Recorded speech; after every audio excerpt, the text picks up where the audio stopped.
Mr. Speaker Pro Tem, thank you for your patience as we sort of get ourselves set up here.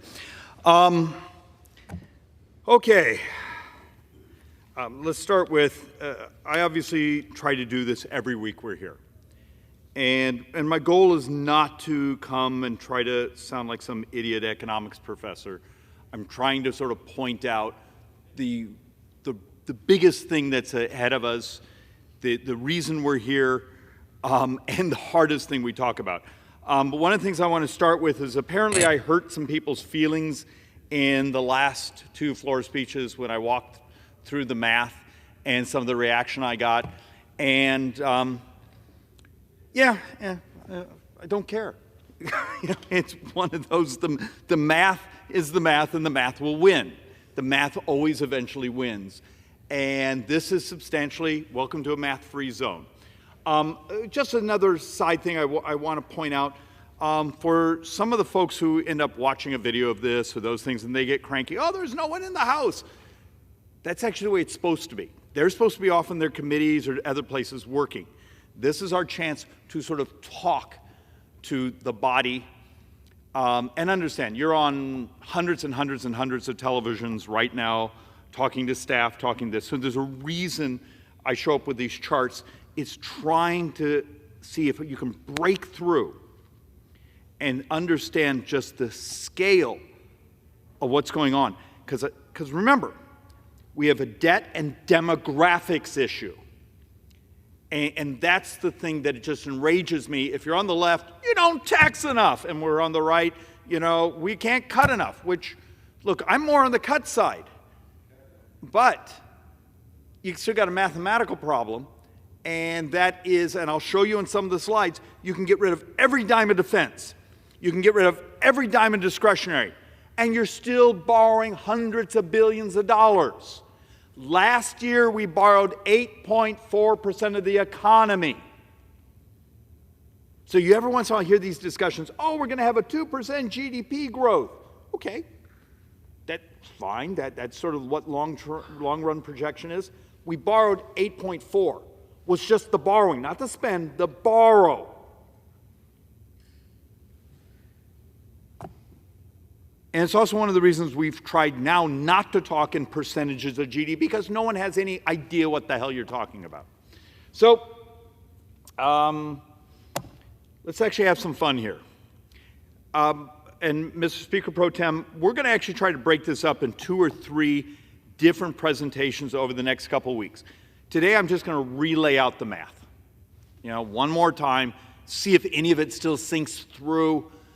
And then next week, we're going to try something that we haven't done in a few months. We're going to come in with optimism. The breakthroughs in healthcare, the breakthroughs in technologies, the opportunities that are out there that will help us bend the debt curve. But once again, I'm going to go back to a sentence I had couple moments ago. For those who will text my office, call my office, fuss at me when I'm in Costco and say, David, I want you to balance the budget this year. I can do it. You just have to let me be willing to get rid of all the defense, all the discretionary, and $400 billion of your Medicare. That's how upside down the numbers are. So let's walk through some of this. This fiscal year, so we're almost 2+ months into this fiscal year, the number one spend will be Social Security. Now, let's talk about this for a moment. Social Security is its own trust fund, its own funding mechanism. None of the money from is spent in the general fund. It's loaned to the general fund. And the Social Security gets these special treasury notes, and then they're paid interest twice a year. And if you ever geek out and you're someone that watches U.S. debt and all of a sudden there's this sudden spike, often that's actually because we made our twice a year interest payment to Social Security. But it's separate. But you also got to understand the flip side of that. In 8 years, 9 years, when the Social Security Trust Fund is empty, it doesn't have a claim on the general fund either. That also means, as CBO has projected, CBO puts out a number of 2033, the Social Security actuaries, which I think are a year behind in their reports, had 2034, but let's use CBO. CBO says a 25% cut in your check is coming in 8.5, 9 years, okay? Average couple in America on Social Security, I think that's like $17,400 cut. We will double poverty of the senior population in America, okay? It's immoral. And the solution we get is, okay, just raise these taxes, do the cap. Now, we're still working on the math because it turns out Tax Foundation, the actuary, CBO, have vastly different modeling numbers. We found a couple of interesting nuggets. The Democrat bill does cut benefits. Now, cuts benefits on high-income earners where they told us they would never cut benefits. So we're starting to realize rhetoric is often different than the reality when you're trying to make the math work. Hopefully in the next couple of weeks, we'll actually have nailed down the actual impact. But right now, it looks like raising the cap on Social Security, doing these other mechanisms, still does not close that $616 billion shortfall. That $616 billion shortfall, that's the very first year the Social Security Trust Fund is gone. Why this isn't talked about constantly here, when defense is like $830 billion, and just the shortfall in a single year on Social Security is over 600, does anyone see the scale we're talking about? And understand, if we use the tax solutions, where you say, we're just going to raise these taxes. We're going to take everyone over 400,000, or just everyone, and you're going to pay the extra 12.4%, and then we're going to tax some of these unrealized capital gains and these things to make up that difference. Okay, if that's the Democrat solution, you've just used up your entire, you just used up your entire opportunity because there's no more money. What do you do with the other 2/3 of the borrowing, which is the shortfall in Medicare? You have no more capacity, and we're going to walk through that. So why this board here is so important is to understand 2024. Social Security will be $1,450 billion this year.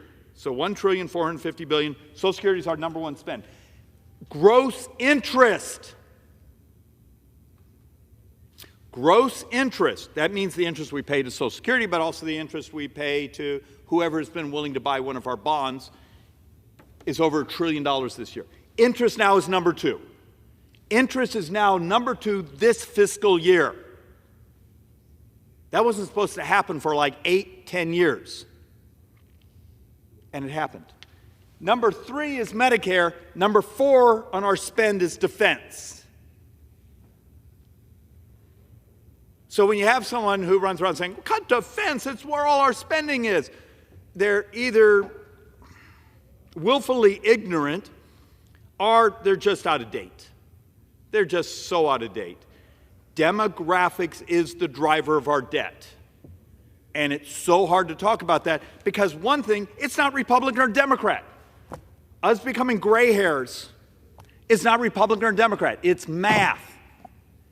The solutions may ultimately be partisan, but what we are as a society isn't. And I'm going to be much more gentle because I have someone behind me, so I'm not going to throw the boards. That was also one of the complaints. So one more time, exact thing I just said, but I made it a bar chart because some people, you know, the bar chart is much easier to see, particularly on television. This is our Social Security.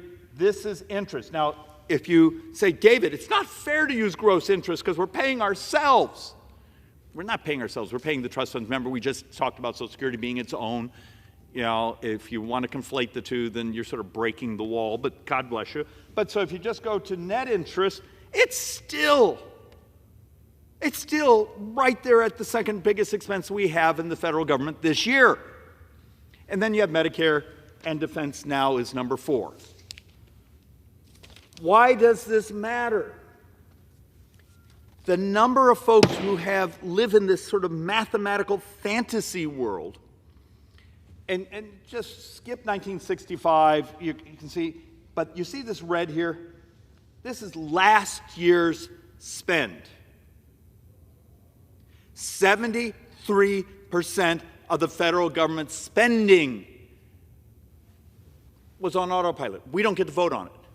You get elected to Congress, you do not vote on 73% of all the spending because it's formula. You worked your 40 quarters, you get the Social Security. You hit a certain age and participate, you get your Medicare. You're part of a certain tribal group, you get this.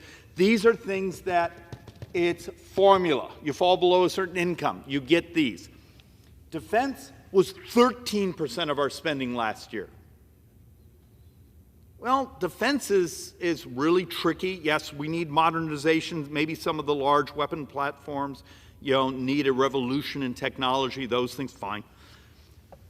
But the fighting you hear, the fighting that ultimately removed the speaker, the things that go on here, is over this little green wedge here. That's 15%. 15%. Punchline you need to just burn into your mind. All this green is borrowed. All this blue is borrowed. And last year, about $400 billion of the red was borrowed. Everything a member of Congress votes on is borrowed money. Sink that in. Everything we vote on is on borrowed money. But the frustrating thing is, we have absolute battles here on the floor in our committees, trying to save a little here, trying to save a little here. Fine. We should do it. One of the reasons the appropriations bills are taking so long is we're breaking them down line item by line item, saying, does this make sense? But stop pretending that in the end of 10 years you'll even notice those differences. They won't even show up as rounding errors because we're borrowing. And this is really important to me, and forgive me if it's slightly narcissistic. I don't mean it to be. We're trying to find some way to communicate math. So we started something in our office a couple weeks ago where you can go to our official website and you can sign up. Just give me your name and your cell number. And every day, we're going to text you. And I know this is really exciting.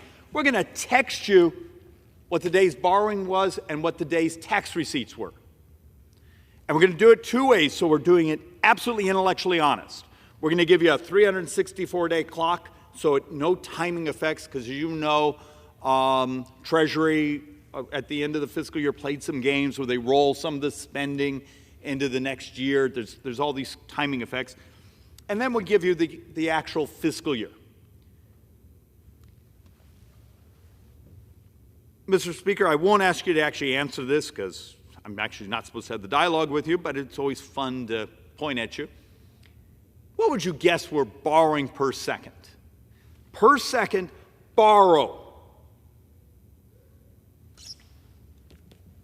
I think as of yesterday, because we printed this a couple days ago, we were at $78,480 per second. You can sign up on our website and get this wonderful text message sent to you every day with the actual facts, not the make-up crap that goes on here. The number of times I hear people speaking behind these microphones, and you're pulling out your calculator and going, where'd they come up with that? They just make things up because these numbers are so difficult. And if you actually do, so far this fiscal year, and it will change as tax collections come in, we're over $112,000 per second in borrowing. And of that $78,000 we're borrowing right now per second over the last 364 days, $35,000 of that now is interest.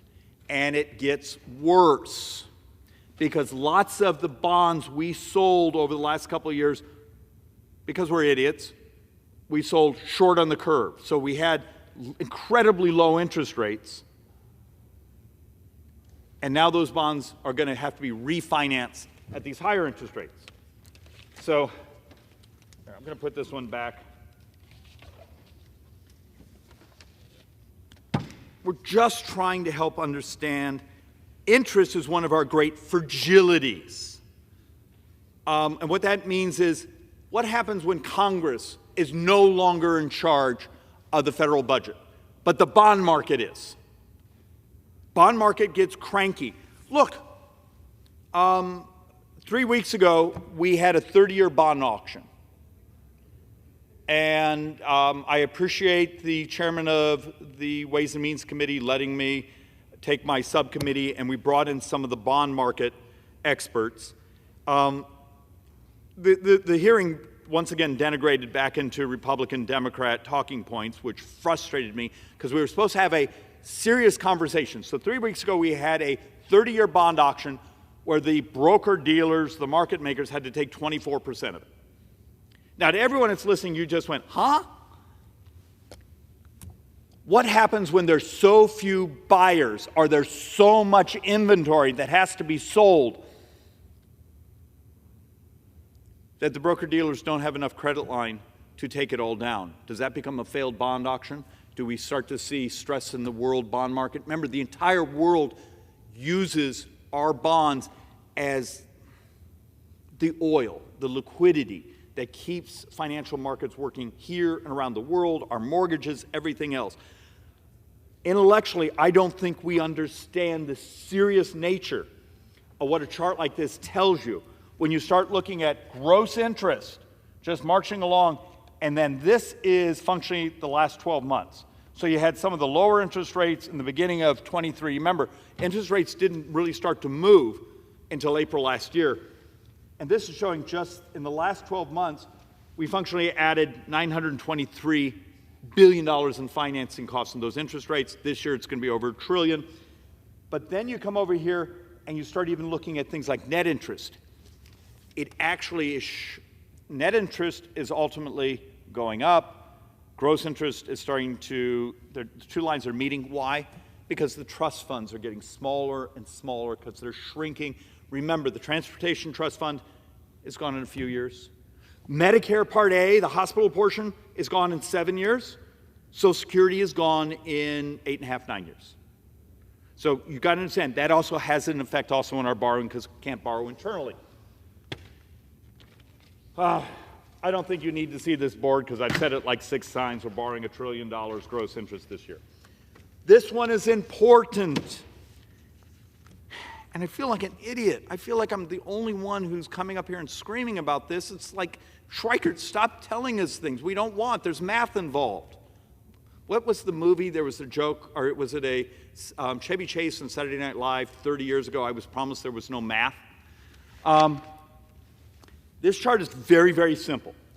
We've done an estimate with the Joint Economic Economists that we are going to bring this fiscal year $9.6 trillion to the bond market. About $2 trillion of that will be what we call virgin. That's new borrowing to cover our shortfall, because about 30% of everything we spend is on borrowed money. The rest is being refinanced. You go, well, what do we care? It's refinancing. We're now refinancing at much higher interest rates. If we're blessed, 10 years, a little over a 4, but that thing used to be at 0.6, 0.7. That gap is why we estimate, and so does Treasury, so does OMB, that we're going to spend over $1 trillion interest, and now it's our second biggest expense. And it just continues. To have you think about this, we actually had 2 months last year, now this is timing effects when tax receipts come in and those things, where we were borrowing to make our interest payments. Think about that. We were borrowing to be able to pay for our borrowing. Does anyone care? Is it just too complicated? Because this is the reality. Yet, if you ever listen to us, well, particularly my brothers and sisters on the left, they'll be behind this microphone saying, if we just tax rich people, we'll be fine. Let's keep spending. Major components of the 2023 federal budget. I'm not going to walk you through all the line items, but here's the basic point. If you break it out per household, last year our spending was over $48,000 a household. Okay. But receipts, that means tax collections, everything, from excise taxes to income taxes to capital gains, all of them. So we spent $48,000 per household last year. We took in $33,800. Anyone see a problem? And structurally, this gets uglier every year, uglier the next year, uglier the next year. And it's not because of mandatory spending. It's not because we're spending more money on foreign aid or spending money on this and that. It's demographics. I can show you slides. And I'm going to show a couple of these, and it's always the one I get the most angry emails about. 100% of the spending from today through the next 30 years, 100%, according to CBO, if anyone's ever read the CBO reports. Medicare and its interest for its shortfall. Remember, its cash shortfall is, I think, $88 trillion over those 30 years. Social Security, if we choose to backfill it in 9 years when the trust fund's gone. So it's functionally health care, and if we choose to backfill Social Security. So Medicare, health care, is the primary driver. It's 70+% of 70 so of all future borrowing. So the brain trust here, we will come behind these microphones and we talk about financing it. Obamacare is a finance. The ACA is a financing bill. Who gets subsidized and who has to pay? Let's be honest, our Republican alternative was a financing bill. It's who got to pay and who got subsidized. And Medicare for All is a financing bill. None of it is about the adoption of technology that makes people healthier.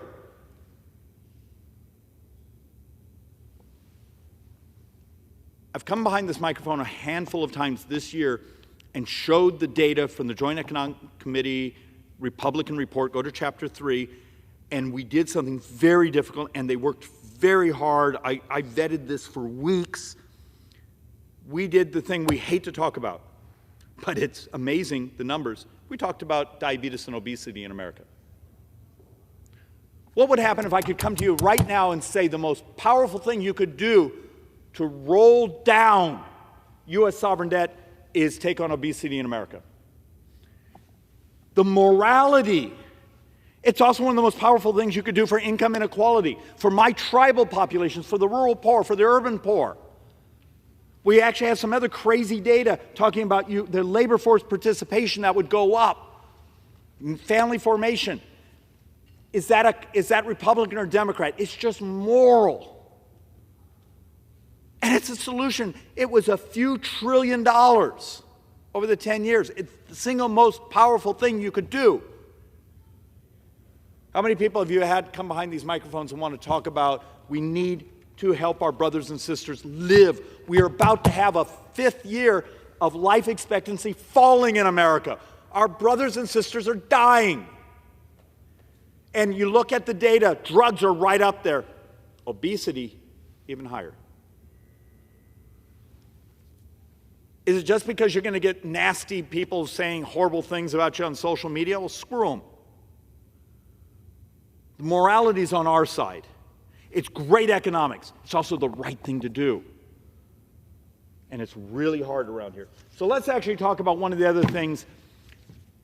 If I get one more leftist, well, you guys supported tax reform. Okay, single biggest movement in closing income inequality, single biggest movement in raising wages without raising inflation because it allocated money.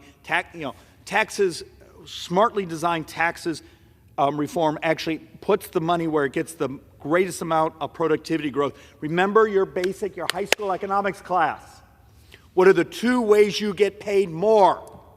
Inflation, well, that doesn't get you anything. When your check goes up for inflation, you're just treading water. Or productivity.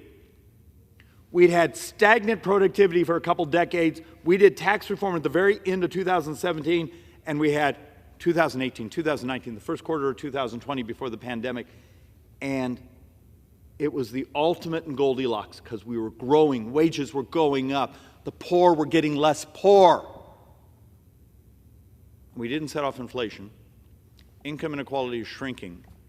And the Democrats keep saying, well, The face cost of that was going to be $1.7 trillion. And yes, we were taking in dramatically more tax receipts than we ever expected, and it actually added, a whole bunch to the life expectancy of Social Security, and stunning amounts of money came back repatriated from overseas, but it was a tax cut. And then the same brain trust on the left who's attacking tax reform forgets in just 20 months, President Biden's initiatives have added $4.8 trillion to the 10-year deficit. So they come at us hard. We did tax reform, and the face value of that was $1.7 trillion, but they've added $4.8, and it's like they forgot. And this also set off the best economists, I want to be honest on this, set off half of inflation. Some of it was half supply chain, half of it the amount of stimulus the Democrats dumped into the economy. And there's a great, and I've done it here on the floor, showing that inflation, the 30 months of inflation we just had, single biggest modern tax hike. Whether you know it or not, you've been crushed. If you live in the Phoenix, Scottsdale market, and you are not making 22, 23% more today than you did 30 months ago, you are poor. The brilliance of the left's, not liking inflation, but not screaming about it or trying to crush it, because there was things we could have done in this body to help roll down inflation, but it would have required policy, and it would have required them to admit it was crushing the working population, particularly the working poor. And the dirty little secret is it changes the debt to GDP because inflation devalues the existing debt, and you get to pay it back with inflated dollars. Whether you know it or not, you're about 20% poorer today than you were 30 months ago. And if your paycheck hasn't gone up, if you're in the Phoenix, Scottsdale, if you haven't gone up about 22%, you're poorer today. And it's math. And then we keep coming back to the understanding the scale of the drivers of our debt. And I'm not going to belabor this board. I've done it before. We can get rid of every dime of discretionary. There's no defense. There's no State Department. There's no Supreme Court. There's no Congress. It might actually be a good thing. But there's nothing. You're still borrowing. And even at the end of 10 years, you're still borrowing, to help you understand the scale. And this one I've done entire presentations on, and this is the one I get the most interesting comments from Democrats. Well, we need to tax people more over $400,000. Okay, dirty, fun little secret. If you made $400,000 4 years ago, 3 years ago, today your purchasing power is probably $320, $328. So it's part of the scam here is let inflation run a bit, and you've heard of bracket creep, same sort of concept. So there's a great paper out there. It's on the Manhattan Institute, Brian Riedel's, where he basically took all sorts of studies, leftist studies, OMB studies, CBO studies, and said, what would happen, Mr. Speaker, what would happen if you basically maximized every tax rate? You took people over $400,000 and said, I'm going to maximize their income tax. And there's formulas now, because we have really good modeling for this. We can get them up to this tax rate before it changes their economic effects and the revenues actually go down. Maximize their capital gains, maximize their estate tax, maximize everything. And then adjust for the economic effects. And if you don't believe me, go read the paper. You get about 1.1 to 2% of GDP in new tax receipts. Okay, so let's split the difference. Let's call it 1.6 of new taxes by maximizing every tax rate over those over 400,000. Okay, the reality, the majority of people that make over 400,000 vote for Democrats anyway. So I don't know why we keep trying to say, but the economics are theater. Back to the point when we began. What did we borrow last year? Anyone listen? We borrowed 8.4% of GDP. 8.4. The Democrats' solution covers 1.6 of it. And when they do that, the capacity we need to be able to cover the shortfalls in Social Security, Medicare, if there's a disaster, if there's a war, we have no more capacity. This is how fragile we are as a society and intellectually vacuous the debate here is. Mr. Speaker Pro Tem, may I ask my remaining time? The gentleman has 9 minutes remaining. Thank you, Mr. Speaker. I'll try to wrap this up in the next couple boards so the gentleman from Texas can have his time. This is pretty much the same thing. We actually did the modeling on the permanent deficits, its interest carrying costs. That's what's over here in the whatever earth tones that is. And then we actually did one of the things I've heard the progressive caucus talk about. There's something absurd thing called the oligarchs tax, where they're going to find really rich people, and the richer they are, they're just going to take portions of their unearned income or their assets. Okay, fine. I guess that's where the left's brain is. But you got to stop lying to people about the math. It only covers a tiny fraction of the borrowing. And part of this even comes from one of the progressive groups' own math.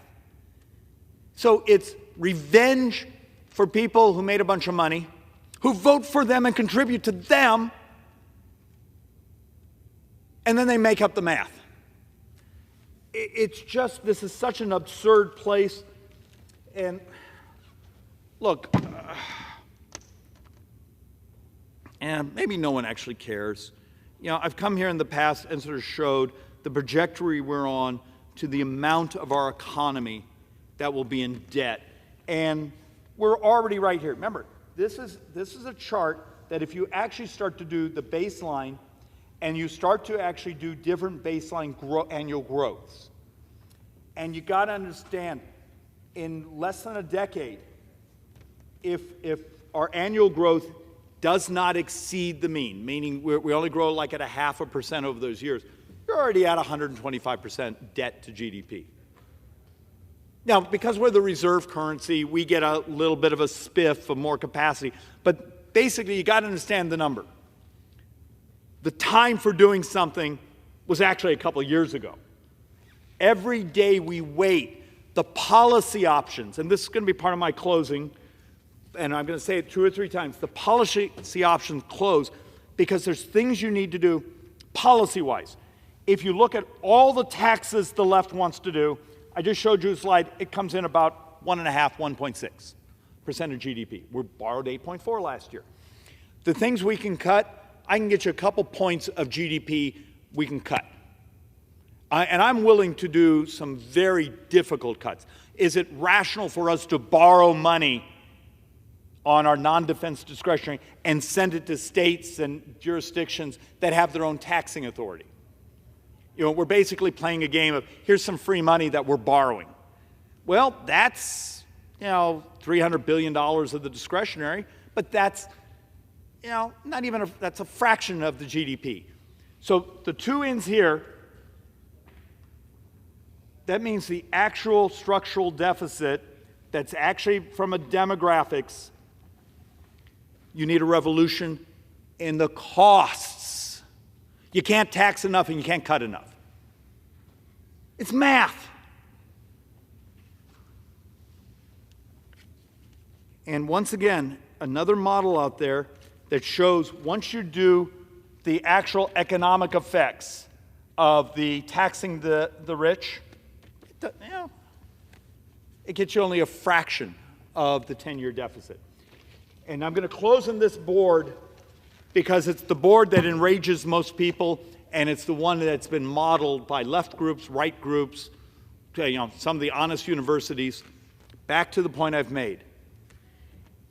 This board is already a year out of date, meaning when it says over the next 30 years we'll have 116 trillion in borrowed money, we have a model in our office that's approaching 130 with the higher interest rates. But on this one, 77 trillion of that shortfall over the next 30 years is Medicare. It's healthcare costs.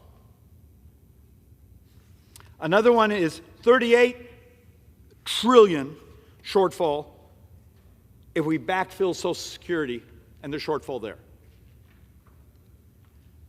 It is immoral what this body is doing by avoiding, and every day we avoid, you find yourself saying taxes are your only opportunity, though I've just spent the last half an hour trying to explain policy is where the money's at. Making people healthier is the single biggest thing you can do to reduce the U.S. debt. Actually, and you reduce it, but you stabilize it, because we're going to continue to grow because we're getting old, and our healthcare costs are going to go up. And could we use technology? Can you use cures? If I could come to you tomorrow